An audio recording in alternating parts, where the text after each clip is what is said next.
Hi there, welcome to Autosport International 2001 here at the NEC. We promise you no motoring cliches. So Julia, are you ready then to strap in, buckle up, put the pedal to the metal, hit the gas, rev it, burn some rubber and hold on to your hubcaps? Oh, all right then. Yeah!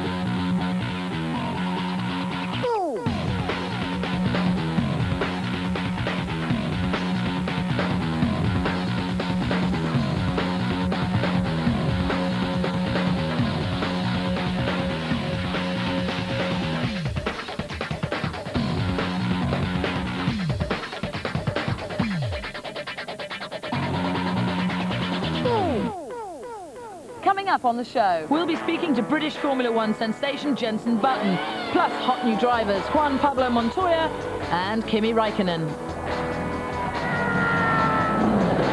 Britain's top two rally drivers, Richard Burns and Colin McRae, are here. I get the chance to throw the new Subaru N rally car about. Oh, that's another code! We talk to Superbike superhero Carl Fogarty. Oval racing has landed in the UK. We look at what's in store as Champ Cars makes its debut in Britain. There's frantic action in the Thunderdrome and lots more. But first to a man whose name has been synonymous with Formula One since 1949. His commentating style is legendary around the world. I went to meet Murray Walker, who's finally hanging up his mic. Yes, the lips of Formula One is calling it a day. Murray Walker, what are we going to do without you? Well, there's just as good fish in the sea as ever came out of it. It's just a question of finding them, and ITV will find someone to do my job. And I actually have a thing called a wife, which I don't see as much Oh, of. blimey, she won't know who you are, will she? She probably only recognises your voice down the telephone. Do you mind? Now, I hadn't heard this before, but you have a nickname. The Queen Mum of motor racing. I haven't heard that one. What do you think of that one? No, I don't think very much of it. That quite tickled my fancy, but I wasn't sure how you'd take to it. No, there's lots of others, but that's a new one to me. You've been in the business for over 50 years. You must have had a few practical jokes played on you over the years. Doing an interview in the pit lane in America years ago, and for some reason that I can't remember at the moment, I was actually standing on one of the wheeled boxes that they use for taking kit from the trucks into the garage. Somebody very tall, Murray? Or? Yes, probably that was it. And I was halfway through this very intense interview when two of the Lotus mechanics wheeled me away. Now, I've got a couple of Murray myths, as we've called them here, some rumours about you that I'd just like to ask the man himself from the horse's mouth. A couple of things. You once nearly hit James Hunt, true? Very true, yes. We were in the commentary box together. I stand up to do my commentary, he sat down. We shared one, this is a crucial point, we shared one microphone to stop us over talking each other. And I was standing up blathering away, and James had had enough of this. And he caught hold of the wire for the microphone and gave it a tug, and the microphone flew out of my hands into his. And the adrenaline was pouring out of me by the bucketful, and I was incandescent with rage. This upstart interfering in my... And I actually had my fist back to hit it. And I looked across the commentary box, and Mark Wilkin, who was the producer, was going... You see, my producer does that all the time. Does he? Always doing that. So you know how to... Okay, so you did nearly hit him. Put the record straight. The slogan, this famous slogan, a miles a day helps you work, rest and play. Where did it come from that Didn't come from me. Yours? I was in the advertising business from 1947 until 1982, and Mars and Pet Foods were one of my accounts. I had to administer it, but I didn't actually think about it. But Trill makes budgies bounce with health. An only budgie is a lonely budgie. Murray, you know what? You went into the right profession. I might have had something to do with those. I've got to let you go because lots of people want to talk to you. You're going to miss the fans, obviously. Yes. One thing I've always wanted to do this. I hope you don't mind. Would you like a mint, Murray? Thank you very much. You're a star. To actually get to be an F1 driver is, well, pretty tough. But if it's your burning ambition, bad news, I'm afraid, because it's getting tougher. The number of young drivers coming through now is unprecedented. One man, though, who looks set to be a cert is young Anthony Davidson, whose career thus far has more or less mirrored Jenson Button's.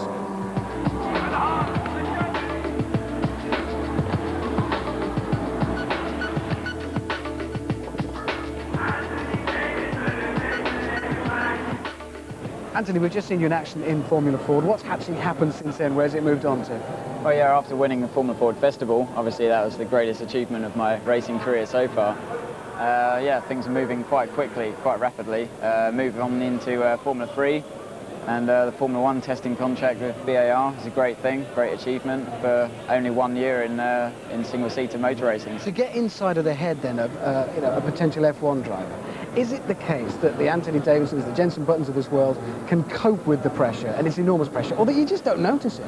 I really, I don't really notice it that much anymore. When I first moved out of karts in Formula Ford and into motor racing, that was quite a tough challenge. But now I'm in the scene, I'm kind of learning quickly and learning, how to deal with media and stuff like that. So, yeah. All the best. Flying fins are nothing new to Formula 1. Mika Hakkinen, Kiki Rosberg, but now there's a new one to add to the list. 21-year-old Kimi Raikkonen has signed with Sauber, but there is caution beyond the excitement. With only 23 single-seat races under his belt, he's the most inexperienced driver ever to have entered Formula 1. So Kimi, how does it feel to be putting your foot down in a Formula 1 car at 21? It's feeling very nice now. What do you say to some of the critics out there who might say that at 21, with your lack of experience at Formula 1, you could be a danger to other drivers out there? I think so. Of course, I'm doing my best and just try to do no mistakes and I don't know. What is it about you flying fins? Is it something in the water? No, I don't know what is it. Everybody's asking the same question always, but I don't know why the Finnish people are so good in the motor racing. Well, whatever it is, I think you should bottle it. The best of luck, Kimi. Thank you.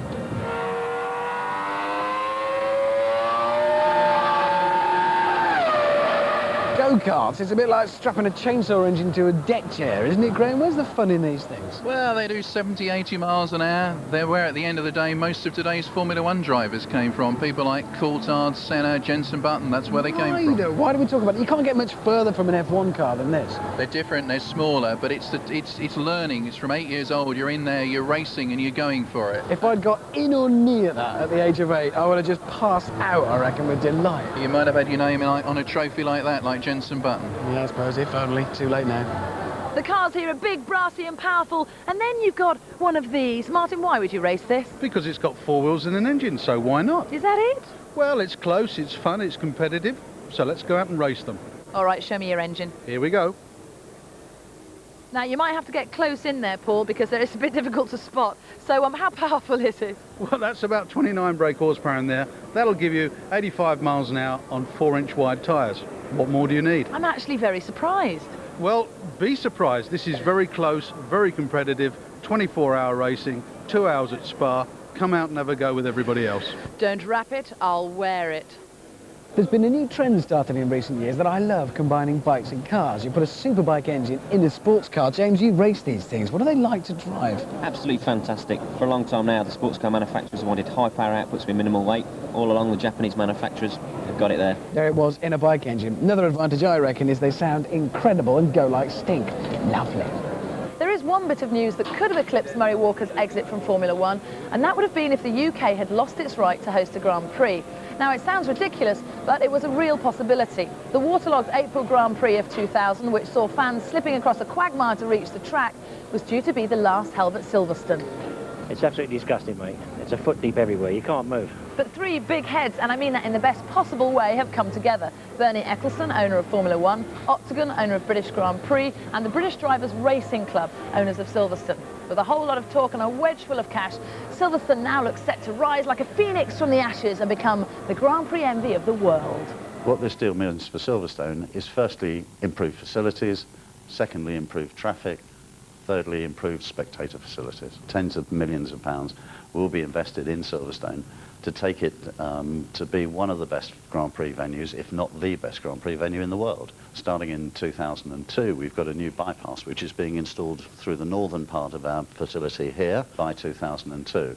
We've got a new Formula One complex planned for down here, which will make life easier for competitors and for the media and so on that come to visit. In addition to that, we're looking at various aspects of young driver development. Drivers like Jensen Button and like David Coulthard have come through the BRDC program. In this area here, which is the centre of our school, we're planning significant developments to improve the quality of young driver training. 5 years from now, we'll have the finest facility in the world, but it's not going to be overnight. The Thunderdrome is the NEC's very own indoor racetrack. It's a tiny, tight circuit that draws thousands of fans, probably helped largely by the fact that to get through tight corners like these, the drivers have to just throw the car through, which means loads and loads of drama. Well, amongst this year's kamikaze drivers, we've got pretty much every discipline represented. NASCARs, we've got Caterhams, we've got Formula One stock cars, to name just a few, and probably at the top of the bill, the terrifying and awesome Group B rally cars. Welcome to the Thunderdrome.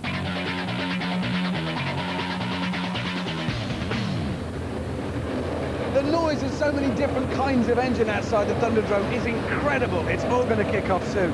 One of motor racing's greatest legends is here. Stig, of course, former World Rally champion, legend in your own right. What's it feel like to be reunited with your Audi Quattro? Feels good.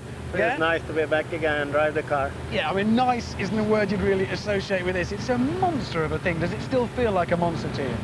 No, okay, it is a bit of a monster, but okay, it still brings some memories back.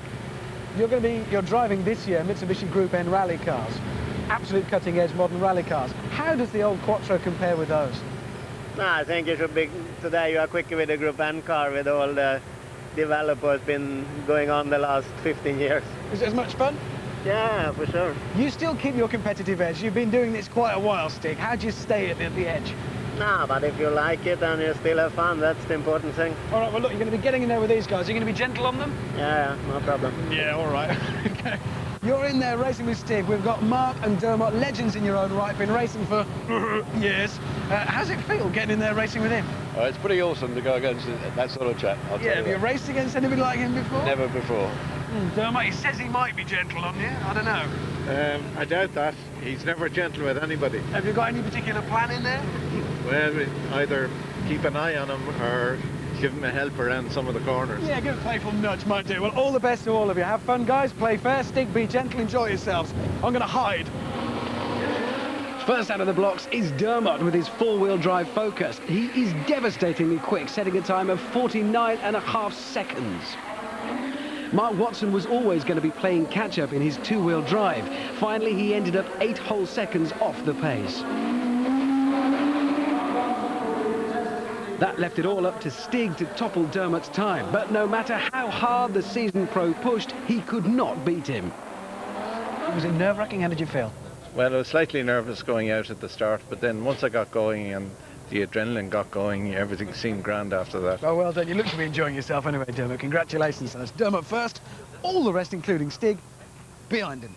Julia. Don't go away, because coming up after the break, we've got more news, more cars, and I'm going to be talking to a roasting new Formula One driver, the Colombian Juan Pablo Montoya.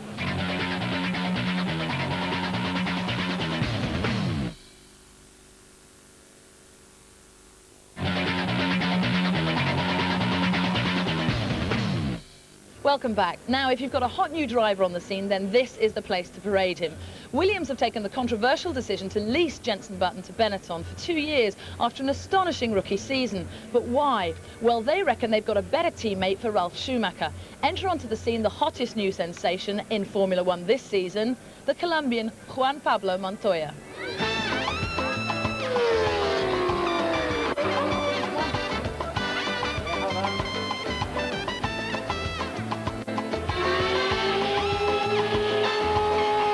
Juan Pablo, congratulations first of all on your move to Williams and Formula One. Thank you. Are you worried about being compared to Jenson throughout this season? No. To be honest with you, no. I think Jenson did a fantastic job, but you know, it's his job, my job is my job. So. What's the big difference between driving champ cars and Formula One cars for you? Formula One car is a bit lighter, so it changes direction a lot faster. Power is a bit smoother. I think Champ has a lot of power, a lot of power. So it's a lot of fun, but I think this car is a lot of fun to drive as well. Do you have to be slightly more cautious, do you think, in the Formula One cars? No, you got to really push it, you know. You start thinking about being cautious, you're never really going to get to the limit of the car. And to be quick, you got to be in the limit of the car. Alex Zardi, of course, had great success in Champ Cars, moved to Formula One and Williams, and struggled a little. Can you learn anything from his experience, or do you try not to think of him at all? Not really. I think, you know, I don't know exactly what happened to him, but, you know, so far in testing, it seems that I've been able to, you know, to get in the pace of the car. So I'm pretty pleased with that. How'd you get on with Ralf Schumacher? Lots of rumours flying around. Yeah, you know, I think, you know, he's a very quiet person, but, you know, he's doing his job, I'm doing mine, so it doesn't really matter. Do you think you've got a chance? Do you think Williams have got a chance of catching Ferrari and McLaren this time? Well, if it's not this year, it'll be next for sure, I think. You know, we're racing quite fast, you know.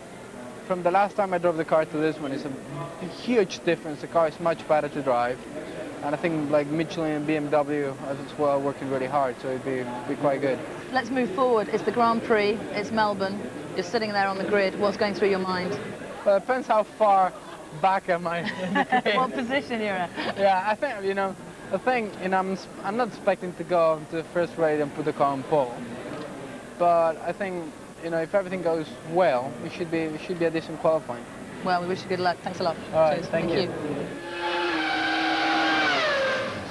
It's 1924. You're setting off cruising your high street in Missouri, where you live. You could do a lot worse than take off in one of these, a Ford Frontiac, or Fronty as those in the know called them. And it was absolutely the XR3 of its day, based as it was on the rather humble Model T Ford.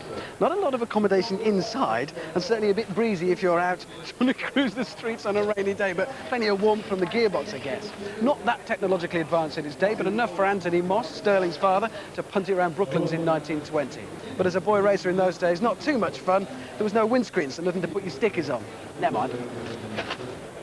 Formula One made a fantastic return to the US last year, and now for the first time ever, the US Champ Cars are coming here to Britain.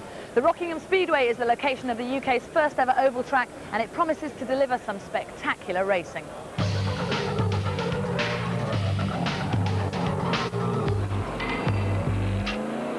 Rockingham is here in a big way. Peter Davis is the managing director of Rockingham. Peter, how close is the course to completion now?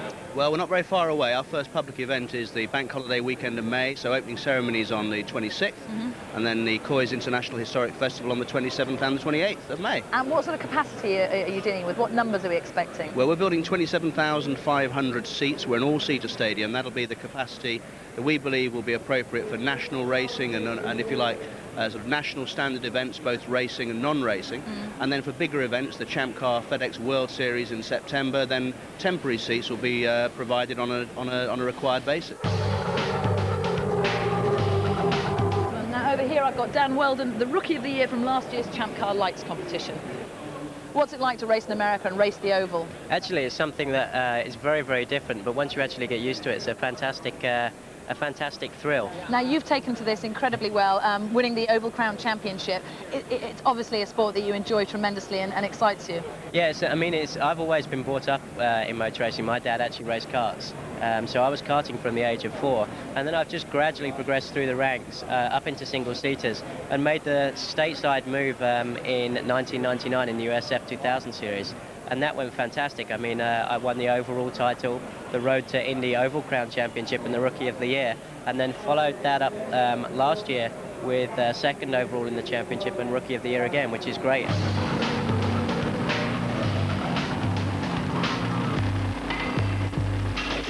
It's not just Champ Cars that race the oval. Rick Pedrizzi races these monsters, NAS cars. Rick, it must be pretty frightening in there. I don't know about frightening. It's fun. It's definitely fun. These cars, Winston Cup cars, 3,400-pound race cars that probably when you look at them the first time, may not look too impressive or too high-tech. You get them out on the racetrack and get them up to speed, you'll have a different viewpoint from there. John Cleland, British touring maestro. Next season you're going to be in AS cars, so we've gone from Champ Cars and NAS cars to AS cars. I'm doing everything in rhyme. Explain the difference. Well, the difference is an AS car that runs to the UK specification is a little bit lighter, with a little bit less power than a Winston Cup car, but still spectacularly enough to do 180 odd miles an hour, and very noisy and just I think it's going to be great racing. Only 180, oh John. Well, I think that's quick enough. I think so too. And you've got a couple of the Ads cars going to be racing in the Thunderdrome. Yeah, we certainly have. And out here, these guys are getting ready to kick it.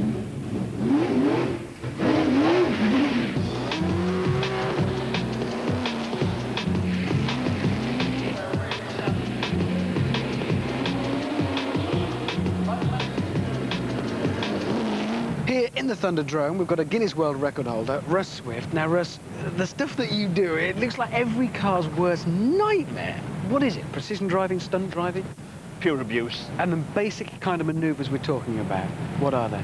Handbrake, turn, reverse spin. You know when you get a new stunt and you decide, right, this is the one I'm going to do. What happens the first time you try it? You normally crash. I just wanted to know that because you're going to take me around and we're going to do some of this. Right, well, we won't do anything new this time. Right, might not be new to you, it's going to be new to me, I can tell you that much. Right, here we go then. Pollock says don't try this at home, or if you do, use your mum's car. I don't mean that, really. Go on then, do it. Oh, this is good for it. Oh, my word. Are you really going to go and get a straight line? Oh, my God.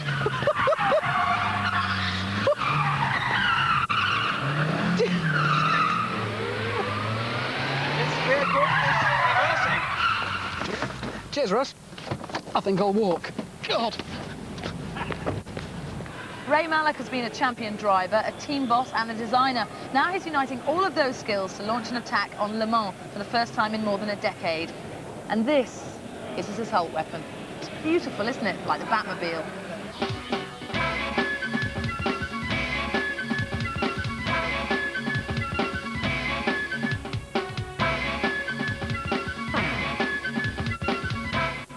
Ray, let's turn back the clock 10 years or more than 10 years ago when you were driving for Le Mans in an Aston Martin back then. What's been happening since? Well, my company, RML, moved from sports car racing into touring car racing. So why the return to endurance? What's the love affair with Le Mans? Sports car racing and Le Mans in particular has always been in my blood. I raced there 9 times as a driver and didn't win there, came second in class, was the best ever. But it's unfinished business as far as Ray Mallock and RML are concerned. We have to build a road-going version as well as the race version. So they're available out there for people to buy? They'll be available, they will be available from July onwards, yeah. And you're seriously expecting a class win at Le Mans? I've seen no reason why not, yeah. We need to get some more miles under our belt to improve the reliability, but the speed's definitely there. And you will obviously be back in the driver's seat? I'm going to get in there and do some testing, yeah. But who'll be driving at Le Mans for you? That's not settled yet. Still in negotiation with drivers and sponsors. I think you should make a return, Ray. Thanks a lot. Good luck with everything. Thank you. Thank you. Join us after the break for a whole pit lane full of motor racing stars. We'll have Pedro de la Rosa, Jenson Button, Colin McRae, Carl Fogarty, Jamie Whittam, the F1 review. Julia goes rally driving and we meet some of the glamour girls from the show. See you in a couple of minutes.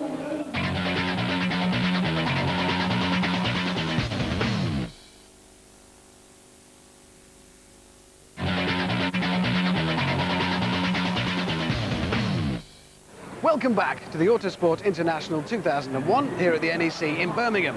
Now, unless you're lucky enough to be one of the incredibly select and glamorous few who get to go just about anywhere they want, then getting access to the F1 pit lane might prove just a little bit tricky. But not here at the NEC, because here the F1 pit lanes are open to absolutely everybody. The barriers are down.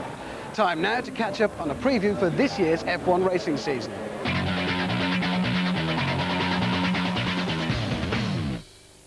Last year, Mika Hakkinen, in his beautifully understated way, described his car as... Quite a rocket.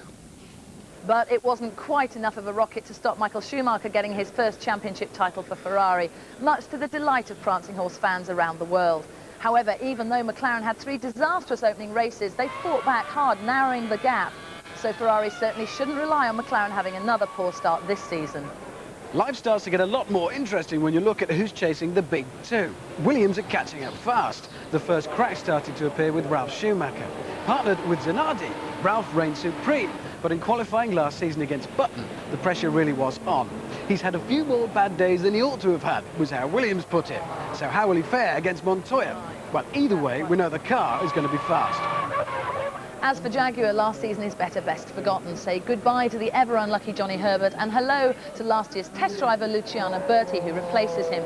The change, however, is the introduction of a new man at the top. He's one of the few successful drivers to become a successful team boss. It is Bobby Rahal, but what's he going to do to turn Jaguar around? Well, I think get the right people in the right places doing the right things. It's not going to be easy, but to be sure, I think the steps are being taken to head down the right direction. Do you think your experience as a driver helps you now to be a good team boss? Well, I think for the drivers, it gives them, you know, I think they understand that I understand what goes on. And I think that gives them some comfort. You know, at the same token, I know stories when I hear them, you know, so they can't You can see through the white lies now. Exactly. They can't fool me. This is the last year for Benetton, their swan song, because in 2002 they become Renault Sport. They're using new Renault engines this year, so it might prove difficult to make an impression. Jensen Button versus the once much fancied Fisichella is the battle to watch. One of the most interesting clashes of the season will be BAR versus Jordan. Both have Honda engines and both have highly rated drivers. Jacques Villeneuve teams up with Olivier Panis for BAR and Jordan stick with Frentzen and Trulli. We spoke to Craig Pollock and found out what he thought about the competition. I wouldn't put Jordan as ourselves today in at the level of a McLaren and a Ferrari. I think and I strongly have to believe that British American Racing will now get there earlier than Jordan because we believe that we will beat Jordan this year. Craig is throwing down the challenge to Jordan then, but with the new state-of-the-art Honda engines, Jordan's engineers could have exactly what they need to shake away last year's blues and bounce back into contention. So, can Arrows keep up the good work? Well, it's going to be tough, having lost their designer Egbel Hamadi to Jordan and running an as-yet unknown ex-Peugeot AMT engine. Still, Pedro de la Rosa seemed reasonably upbeat when I caught up with him. The team knows and wants to improve the 7th position in the Constructors' Championship, because that's what we have to do, just improve. It will be difficult because nowadays, now in January, everyone is talking how good their new car will be and how much they have improved, and so we. Minardi have had their setbacks getting the right package together. Prost have opted for a Ferrari engine, which could reap dividends, and Sauber may be relying too heavily on two very young drivers, though that's no bad thing in my book. As essential as the gorgeous machinery in motor racing, another tradition has always been the gorgeous girls.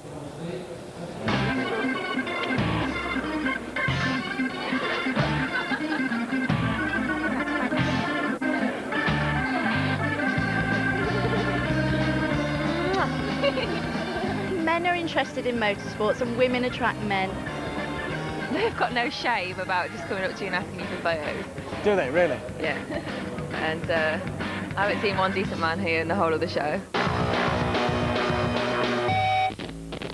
If you're in motorsport, then you need to travel. And what you don't want to do is pitch a grubby little tent up in a grubby little muddy field. What you do want is a classy motorhome like this. It's got leather seats, it's got a video player, it's got a television. It's actually got everything, including plastic fruit and a sand glass blasted chess set. Seriously though, if the diminishing rainforest doesn't worry your conscience, this is for you. Look at this double-fronted fridge, and there's more in there than I've got at home. Moving through to your lovely ensuite shower room. This is my favourite feature. You get a man in with the bargain as well. Ross, how much will this cost you? Travel World charges a very reasonable price of £175,000. I think I'm going to work on the discount. Jason Rennie. Do you know the name? Well, you should do, because he's a world record holder. Jason, a world record holder at what? For the longest motorcycle jump in history. Yeah, now it's 253 feet. That's incredible. Yeah, that's nearly goalpost to goalpost, actually, on a football. That is truly astounding. Look, we can have a look at this now. You can actually talk us through it. So let's have a look at what you did. Talk us through what happened. On the run-up, you're just praying that you've got enough speed. What sort of speed is it? About 95 mile an hour. Halfway through the air, you realise whether you've got enough speed or not. When you land, it's just a brilliant feeling. Well, look, everybody's going to say Evel Knievel. Is there a link there? You're going to be the new Evel Knievel? I believe the time is right now to have an era like Evel Knievel had 25 years ago. I believe everything's gone full circle. Jumping's coming back in on BMX bikes and all this lot now, and I believe we can be as big, if not bigger, than what Evel Knievel was 25 years ago. Well, we're going to keep a lookout for the name Jason Rennie. For the first time this year, the exhibition has opened its doors to the world of bikes. And who better to get things started than the Superbike superhero, Carl Fogarty.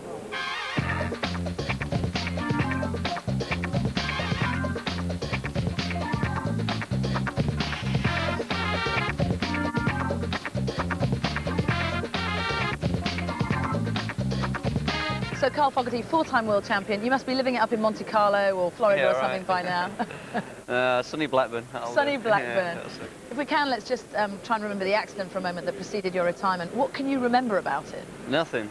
That's one of the frustrating things about it. I remember starting the second race, and that is all. Honestly, it's incredible. All the years I've been racing, I've never been knocked out. I've remembered every single crash I've ever had.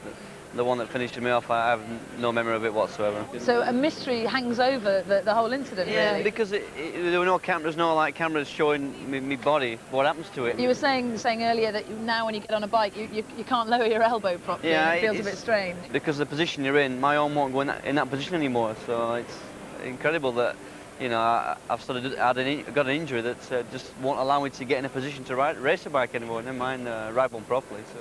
What do you think of some of the new drivers coming up? Neil Hodgson and Chris Walker. It seems funny talking about them as new riders because I've been, Neil was my teammate about 4 years ago and stuff. But yeah, they both had a very good 2,000 years. I got injured and they both sort of stepped forward and sort of carried on, if you like, and both had great years. And I think if they can both carry it through to this year, then they'll have good years. When you look at the biking pack now, is there anybody you see out there who's got the same glint in their eye? No, not the same. No, they don't. They all want to be out there for sure, but I can't see anyone's eye that they want to win as badly as what I did. No. The British Superbike Championship went right down to the wire last season. It all ended up in the last meet of the season at Donington, and Chris Walker was the unlucky guy who lost it all when the bike blew up on the final race. That walk back to the pits after that, got to be a long walk. What goes through your mind? I was actually not too bad when the bike initially stopped. I didn't really know what to think. Everything was flashing through my mind. But then when I got off the bike and everybody started clapping and cheering, and I did have a few tears in my eyes. I don't know if you saw it, but Things have picked up a lot since then. So what's on the cards now? Fortunately, I've got a 2-year deal, so I've got a bit of time to, without too much pressure on me initially, so I can learn to walk before I have to run, sort of thing. But no, it's going to be a massive step forward for me. But I'm looking forward to the challenge, and that's probably what's making it so exciting. Well, I'm here with Neil Hodgson, the British Superbike champion. Neil, you must be very excited. What was it like winning at Donington? Just incredible, it was a dream come true for me. I didn't think I was going to win, to be honest. It went down to the last round. I had a lot of luck on my side, thank God, and I won it. So I'm pleased. It's made the last few months nice. I've come to these shows as the champion. And any thoughts for Chris Walker? He was pretty gutted. Well, at the time, I didn't feel for him, obviously, because he was my main rival, and there was a lot of rivalry there between us, and I did feel for him when I saw his reaction. But that's racing. There's winners and losers, and I was very, very lucky, and he had a lot of bad luck. And your plans for next year? Well, I'm doing a full season of World Superbike, so I'm really excited about that. Hopefully, my aim for the year is to be a regular top 3 man. Well, you're certainly the champion for the course. Good luck next season. I hope it all goes well for you. Thank you very much. Thanks very much, Neil. Thanks. And now I'm sure there are a few more world-class bikers in the Thunderdrome. Thanks, Julia. We're backstage here at the Thunderdrome, where it is getting very loud and leery. Not these guys, of course. They've been very well behaved, considering that they're all biking legends. We've got, first of all, James Whittam. James, just briefly while we've got you, you are known for just being the comeback kid. You were desperately unwell. You came back from that. You had an horrendous accident. You came back from that. What makes you so unstoppable? I can't do anything else for a living. I've got to keep going. Nothing else you can do. Has it made you stronger, though, as a rider and as a person? It must have done. Oh, yeah, it's all part of the rich tapestry of life. Yeah, I think people say it's character building. That's the stuff. That's one way of doing it, Yeah. Jamie. Well, keep watching out for you, James. Thanks a lot. Over here, we've got Sean. Now, Sean, you have been let down in the past by the kit, by the equipment, by the bike. That must be gutting.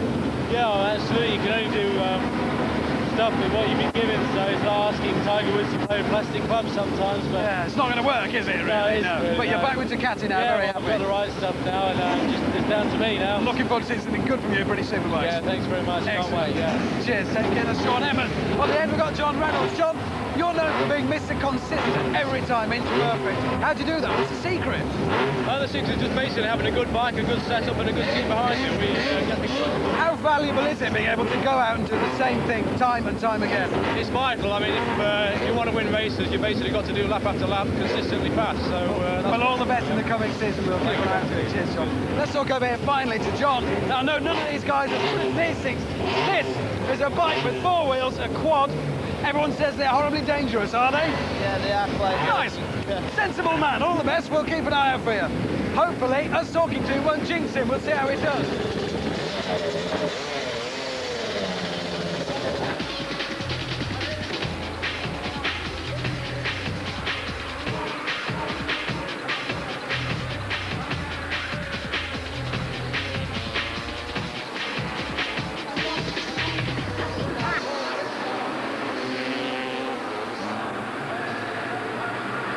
Right, well, that was quite a race, so let's get in here and catch it with Sean and see how we did. Sean, you've won every one so far. Yeah, I never won that one. No, That was what happened? great. I was beaten by the young whippersnapper. Yeah, bad luck. The young whippersnapper here, who is called Jonathan Young, very apt because you are 17 years old, but you've been doing this for some time. Yeah, I've been racing, well, I've been practicing quad since I was 10, then started racing last year when I turned 16. And you've got a nasty habit of winning all the time. Ever thought of 2 wheels, or has it got to be 4? Tried to for a while, but no, it's got to be 4. Well, I know this is a growing sport. We're going to see more of it, and I've got a feeling we're going to see more of you. Well done today. And poor Sean. Never mind. Beaten by the whippersnapper. Well, whatever you do, don't go away, because right after the break, I'm going to be talking to British driving sensation Jenson Button and 2 top British rally drivers, Richard Burns and Colin McRae. Plus, you get to see how a certain type of girl, given the right piece of machinery, can impress the boys.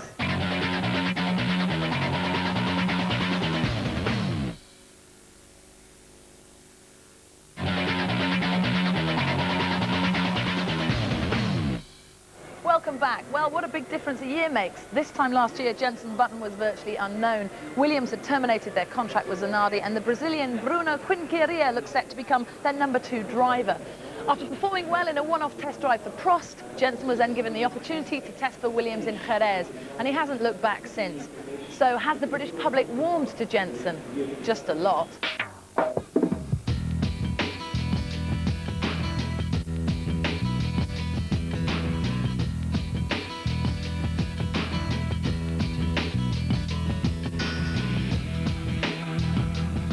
So Jenson, does testing for Williams in Jerez seem like a lifetime ago now? It does. I mean, it's only been a year, but in different ways. I mean, this last year went by so quickly. I mean, you're racing every other weekend, but then again, on the other side, so much has changed over a whole year, a whole season. Not just at the races, but away from the circuit as well. Your whole lifestyle. Yeah, but in for the better, definitely. Now, you're known as a nice guy, but you've had your fair share of run-ins already on the circuit, with Jarno Trulli in Indianapolis and at the Spa. Is this an inkling of things to come? How far are you prepared to go?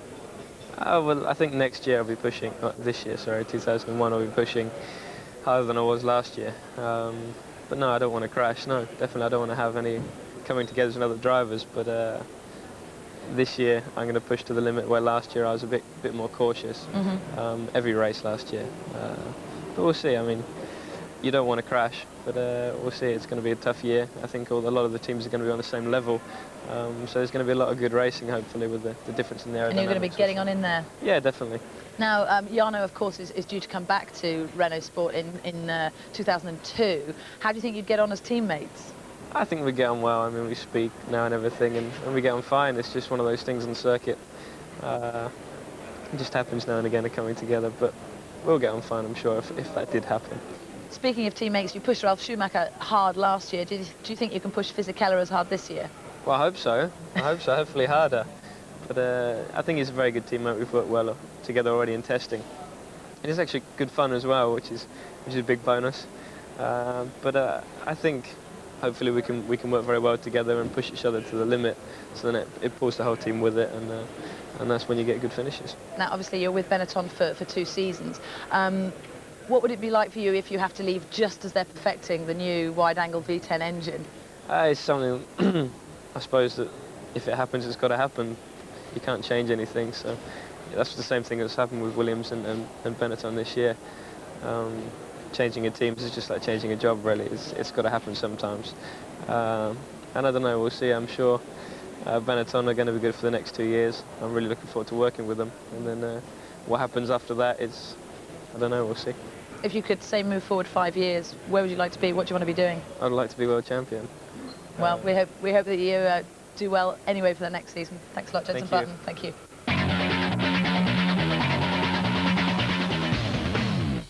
It's become kind of a tradition for racing drivers to have their crash helmets decorated. Jason, you've been doing that for, what, 10, 15 years? Why? Well, these days the sponsors have such a lot of control over the team's image, from the pit crew overalls right to the car. The helmet's the last place the driver can be an individual. Oh, they're expressing their individuality. Are they a creative and artistic bunch? Yeah, quite a lot of them are. A lot of them know exactly what they want. It's the only place where they can be individual, so they want to get it exactly right. Well, keep up the good work. At least it adds some serious colour and design to motorsport. Some of these are absolutely balmy designs, but great. Ah, just what I need, a nice break. But Joe, these are no ordinary brakes, are they? No, these are brakes manufactured for racing. These sort of brakes are here will stop Jenson Button, Nicky Grist in this year's Formula 1 season, and basically all the other top racing series throughout the world. But the story doesn't end there, because there's something very exciting for us, the ordinary punter now in the braking world. Tell me about this little baby. This brake is basically produced from racing technology and will provide the user to stop 20-30% quicker, more efficiently than he would do with his normal standard brakes. Well, you don't need to say any more than that, do you? Let's just put a halt to it now. Not everything here can be about going blisteringly fast. Some of them are a little more sedate. Ian Wright's company builds these things and he competes in them. What is it? It's a sporting trials car. Its only purpose in life is going up steep, muddy hills that mountain goats usually negotiate. How steep are we talking? Show me. We're talking 50 and 60% slopes. Seriously steep. What kind of speed? Flat out? Oh, only 25 miles an hour, I'm afraid. Now, you're a British champion at this, so we should be good. This is one where I bounce up and down, isn't it? The bouncing right, I'll do is, the bouncing. Yep, the bouncing gives the traction. I'm frightened. Last season's World Rally Championship was one of the most closely fought battles in a long time. The popularity of rally is growing every year, and when you see them in action, it's not surprising. This is the new Subaru Group N Impreza. Basically, it's one step down from a world rally car, but rather than just gawp at it, I decided to take it for a spin. Who better to give me some top tips before I get behind the wheel than former British champion David Higgins. David, hello! So, as an ordinary punter, is there anything I should watch out for specifically? Treat it with respect to start with, and then get some confidence with the car, and then you'll be fine. You'll start to really enjoy it. Now, you are going to treat me softly the first time round. I'll try to. Come on then.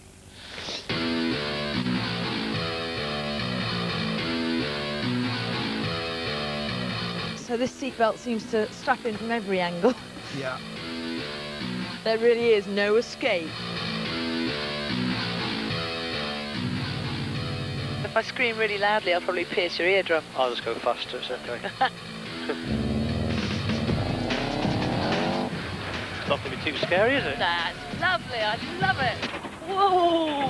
Now what sort of speed are we doing as we enter the corners here? Now we're up to like 60, 70 miles an hour. I tell you what, it feels a lot faster. And the brake's very sensitive. You have to be quite aggressive with them, really. So you probably need about 3 times the amount of pressure you'd use in your road car, really. Right. I think we should be getting quite near to your turn now. Great. Final words of advice? Hold on and enjoy it. Right. Now it's your turn.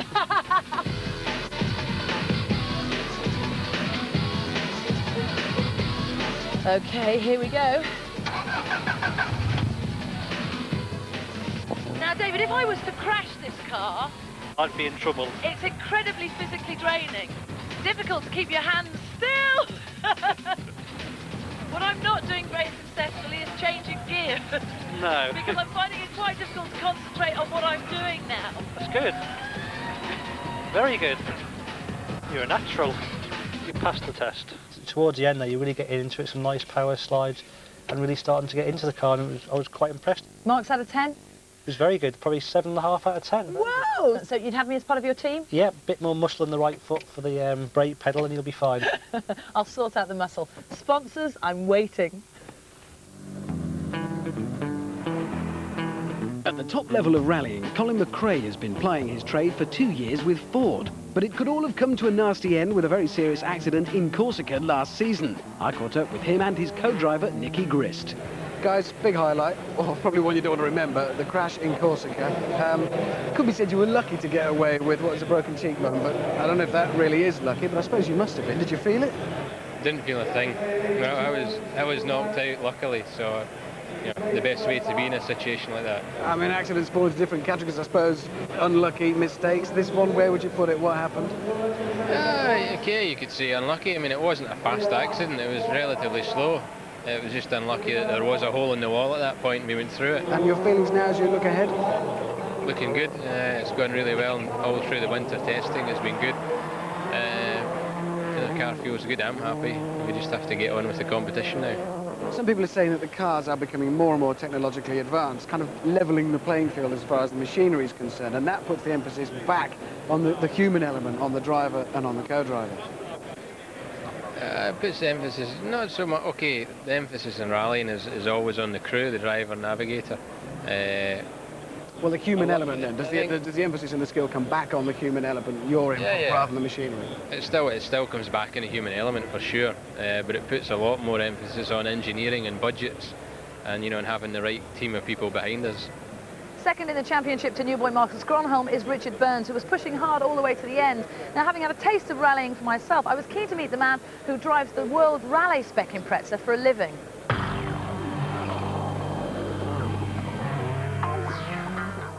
Richard, it's nice to meet you. Tell me what you thought of the Impreza last season, because there are a couple of question marks over its reliability.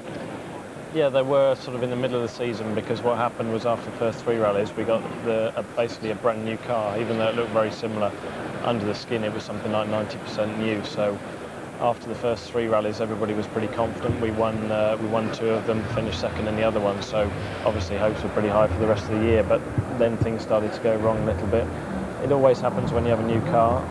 The car had put the level of performance on gravel considerably out of reach of the other teams at that time, and unfortunately it was maybe, I don't think it was too far, but these things happen with new cars. It's happened with the Ford before and with the Peugeot, and unfortunately because the car looked the same, everybody thought the worst. It was incredibly hard fought last season. I mean, statistically, you set almost twice as many fastest stage times as any other driver. Do you feel slightly cheated out of the title? It's a bit frustrating, but it's also nice to know that you're the fastest person out there. I think also over the whole 14 rallies last year, we were the only ones who set fastest times in every single rally. So, I haven't got the cup, I haven't got the crown, I haven't got the award or whatever, but I do have the feeling and the knowledge that when everything goes right, then we can win. What will you be focusing on then this coming season? Winning every single rally I can. It's as simple as that. Every rally I start, I want to win. Do you feel the pressure of expectations on your shoulders for 2001, or is it more excitement? It's a bit of everything, because there's pressure throughout the whole season. You always feel pressure doing this kind of job, the sport at this kind of level. There's bound to be some pressure, some expectation, but the best thing I can do is forget about all that and just concentrate on my driving, which is what will help me win the championship. Richard, I'm sure you will. Thanks very much, and have a safe flight back to Barcelona. Cheers. Richard Burns. Well, of course, Colin and Richard will be looking out for last season's new boy Marcus Gronholm, who crept up the table almost unnoticed and stole the championship. And you should never write off 4-time world champion Tommy Mäkinen, who's just become the 3rd man in history to win a hat-trick of Monte Carlo rallies. Seat, even with a big budget, rumoured to be bigger than Ford's, and the talents of '94 world champion Auriel, couldn't get their campaign together and have decided to pull out of next season.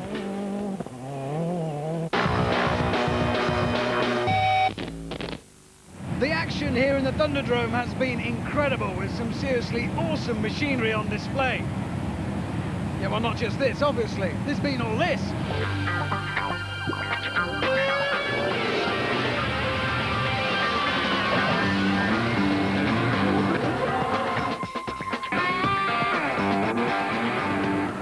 Fly up this ramp, fly through the air.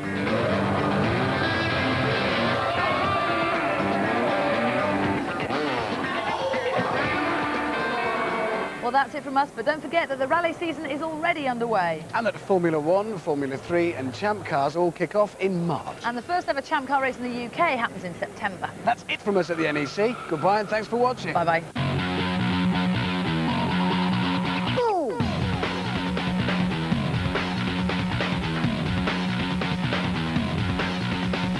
Next this Sunday afternoon, our film, The Magnificent Seven.